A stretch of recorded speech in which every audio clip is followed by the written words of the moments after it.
Big Boss season 8 யாரோடைய PR அதிகமாக வேலை செய்கிறாங்க, யாருக்கு பிஆர் அதிகமாக இருக்காங்க? நேற்று சண்டே எபிசோடில் வா அப்படின்னு கத்துனும் போது ஐயோ அப்படின்னு பயந்து போய் எத்தனை பேர் லைவ் பார்த்துருப்பீங்கன்னு தெரியல. அதுக்கப்புறம் இன்னைக்கு உட்காந்து பேசியே ஜெயிச்சிடலாம் அப்படிங்கிற கான்செப்ட், நிறைய ஃபன்னு, நிறைய கலாயி. ஒரு டிஸ்க்ளைமர் ஒன்று போட்டுக்கிறேன். முத்துக்குமரனுடைய ஃபேன்ஸ் சாரி முத்துக்குமரனுடைய பிஆர்ஸ் ஐயோ சாரி. ஸோ நீங்கள் யாரை வேணால் இருந்துக்குங்க, தயவு செஞ்சு வீடியோ அவாய்ட் பண்ணிவிடுங்க. உங்கள் மனம் வருந்தினால் அதுக்கு நான் பொறுப்பல்ல. டைட்டில் பார்த்து எந்த முடிவும் எடுக்காதீங்க, வீடியோ ஸ்கிப் பண்ணால் ஃபுல்லாக பாருங்கள். Welcome to the channel. நான் உங்கள் விஷால் சரவணன். வாங்க வீடியோக்குள்ளே போகலாம்.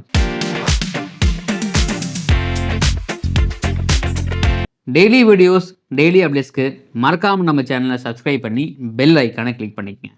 சண்டே எபிசோடை பற்றி ஃபஸ்ட்டு பார்த்துட்டு அதுக்கப்புறம் நம்ம இந்த உள்ளே போகலாம்.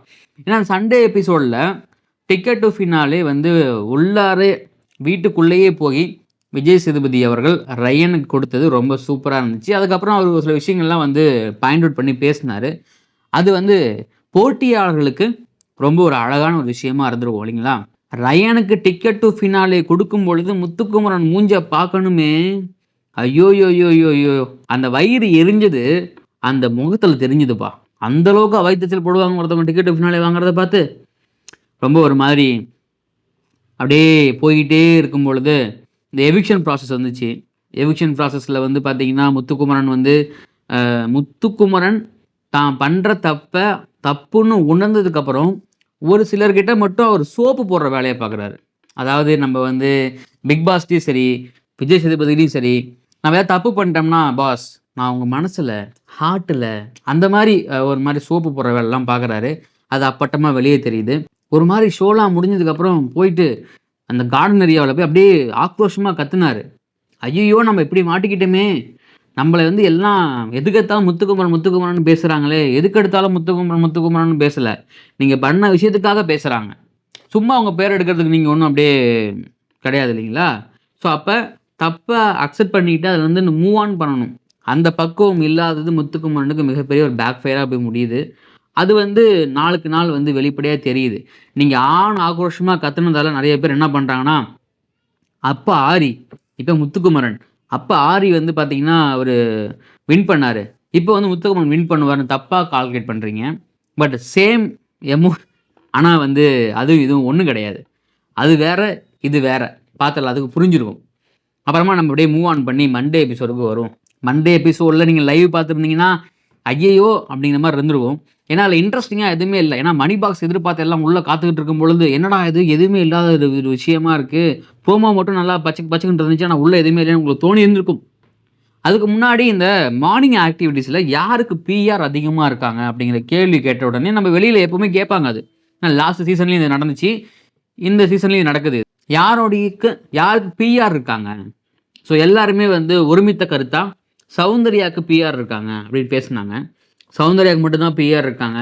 சௌந்தர்யா எதுவுமே பண்ணாமல் இருந்தாலும் அவங்க இவ்வளோ நாளாக சர்வே பண்ணி வந்தது ஒன்லி ஒன் பிஆர் அப்படிங்கிறத ஆணித்தரமாக பேசுனாங்க. அதில் என்ன பெரிய ஒரு ஆச்சரியம்னா, சௌந்தர்யாவுக்கு பிஆர் இருக்காங்க அப்படின்னு சொல்கிறது யார்? முத்துக்குமரனும் ஜாக்லினும் அடித்து சொல்கிறாங்க. ஏன்னா அவங்களுக்குலாம் பிஆரே இல்லை அப்படின்னு அவங்க நம்புகிறாங்க. எப்படி ஒரு போஸ்ட்டுக்கு எவ்வளோ செலவு பண்ணணும், எத்தனை சேனலுக்கு கொடுக்கணும், எவ்வளோ பொசிஷன்லாம் இருக்குது அப்படின்னு தெரிஞ்ச முத்துக்குமரனுக்கு பிஆர் இல்லையா? நம்புங்க, அவங்களுக்கு இருக்கிறது எல்லாமே ஆர்கானிக் ஃபேன்ஸ். அந்த ஆர்கானிக் ஃபேன்ஸ் என்ன பண்ணுவாங்கன்னா, யூடியூபு, ட்விட்டரு, இன்ஸ்டாகிராமு எல்லாத்துலேயும் புதுசாக கணக்குகளை ஆரம்பித்து முத்துக்குமரனை பற்றி யார் அவர் பண்ணுற தப்பை எடுத்து சொல்கிறாங்களோ அவங்கள போய் அபியூஸ் பண்ணுறது தான் அவங்களுடைய வேலை. நம்புங்க, அவங்க ஆர்கானிக் ஃபேன்ஸ். ஏன்னா ஆர்கானிக் ஃபேன்ஸ் எல்லாம் இன்ஸ்டாகிராம்லேயும், ட்விட்டர்லேயும், யூடியூப்லேயும் புது அக்கௌண்ட் ஓப்பன் பண்ணி வச்சுருக்காங்க. எப்படி ஆர்கானிக்காக வந்துருக்க முடியும்? ஒரு ஆர்கானிக் ஃபேன்ஸ்னால் எப்படி இருக்கணும்? இப்போ நான் ஒருத்தர் இருக்கேன், நான் ஷோ பார்த்துட்டே இருக்கேன். இந்த ஷோவில் எனக்கு பிடிச்சவங்களுக்கு நான் சப்போர்ட் பண்ணேன், நான் ஆர்கானிக் ஃபேன். நான் சோஷியல் மீடியாவை ஒரு பல வருஷமாக யூஸ் பண்ணிகிட்ருக்கேன். அது எப்படி ஒரு சில மாதங்கள், அதாவது ஒரு சில நாட்கள் மட்டுமே யூஸ் பண்ணுறவங்க ஆர்கானிக் ஃபேன்ஸாக வருவாங்க. 0 போஸ்ட் இருக்கும், 0 ஃபாலோவர்ஸ் இருப்பாங்க, ஆனால் அவங்க ஆர்கானிக் ஃபேன்ஸு. நிறைய ஸ்க்ரீன்ஷாட்லாம் இருக்குது, ஏதாவது வேணும்னா சொல்லுங்க, நான் தரேன் நான். ஸோ இது ஆர்கானிக் ஃபேன்ஸ். நம்புங்க, முத்துக்குமரன் இருக்கிறது ஒன்லி ஒன் ஆர்கானிக் ஃபேன்ஸ் தான். ஏன்னா பார்த்தீங்கன்னா வளர்ச்சி பேசிக்கிட்டு இருக்காங்க, சௌந்தர்யாவுக்கு மட்டும்தான் பிஆர் இருக்குது, சௌந்தர்யாவுக்கு மட்டும்தான் ஒத்துக்கிட்டாங்க அவங்க அப்படின்னு.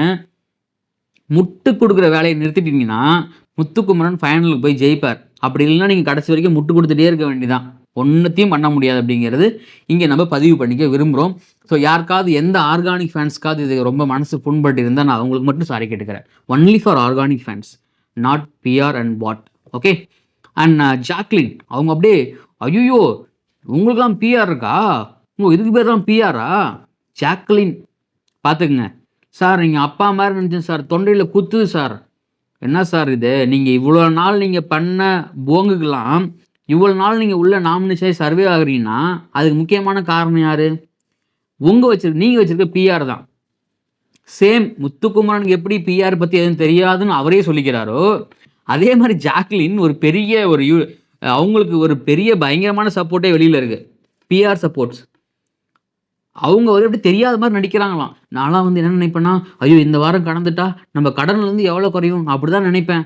அம்மா ட்ராமா குயின்னு சும்மா பேர் வைக்கலாமா, உனக்கு உண்மையாகவே நீ ட்ராமா குயின் தாம்மா, நீ செம்மையாக ட்ராமாமா அது அப்படிங்கிறாங்க ஜாக்லின் அவங்க.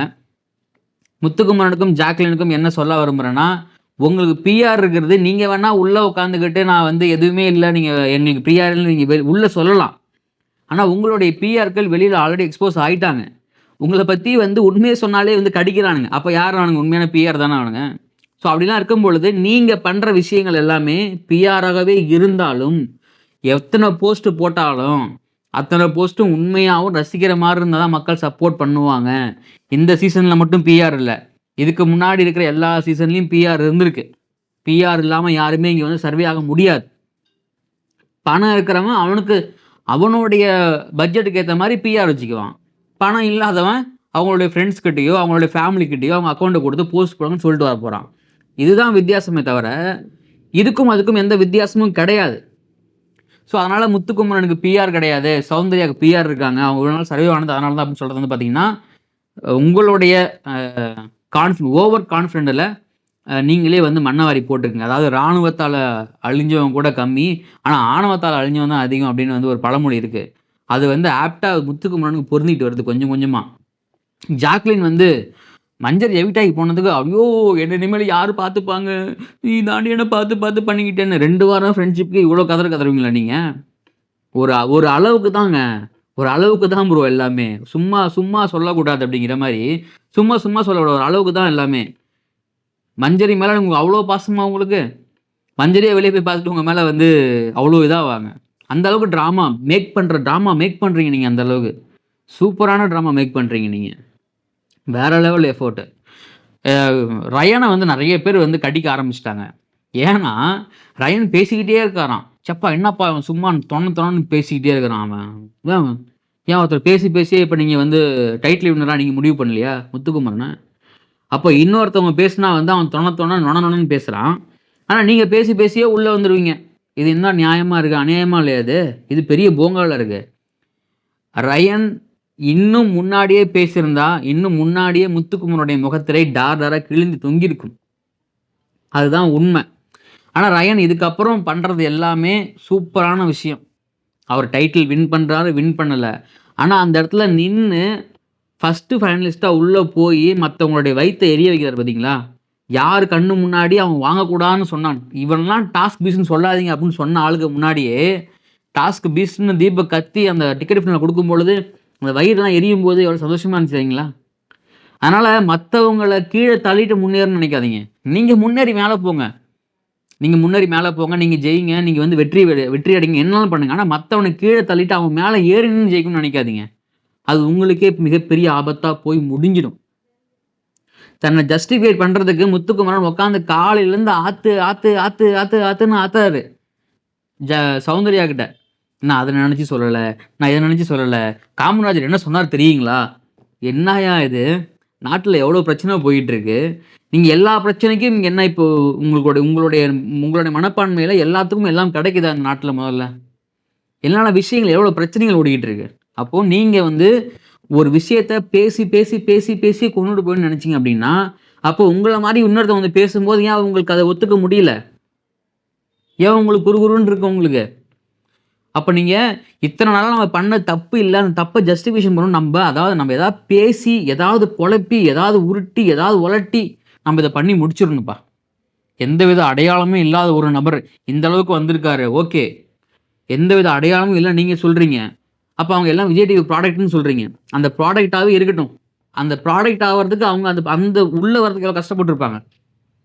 இப்ப நீங்க ஈஸியா உள்ள வந்துட்டீங்கல்ல சோசியல் மீடியாக்குள்ளார. நீங்க எத்தன யூடியூப் சேனல்ல ஒர்க் பண்ணியிருக்கீங்க? நீங்க எத்தன பேத்த இன்டர்வியூ எடுத்திருக்கீங்க? அப்போ உங்களுக்கு இந்த அனுபவம் எங்கருந்து கிடைச்சது உங்களுக்கு?